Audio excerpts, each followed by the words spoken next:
exciting day. We are getting a award. The President's Award. Stephanie's gonna read you why we got them. So for Ling, for her hard work and dedication to providing oral health care to underserved communities and an increasing awareness about the importance of health. And for Stephanie, for her outstanding dedication to the community service and for helping to educate younger college students with an interest in pursuing a career in dentistry through her participation in the Impressions program. Awesome. We're special. We're awesome. So we're getting an award today. Super excited. It's my first official real award. Yeah. So excited. Yeah. Hope we do this right. Don't fall on the stage.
We got an award! Yes, we did.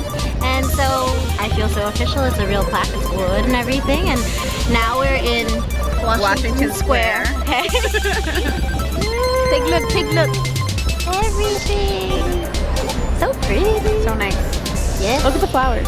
Oh, take a picture later. But yeah, yay for awards.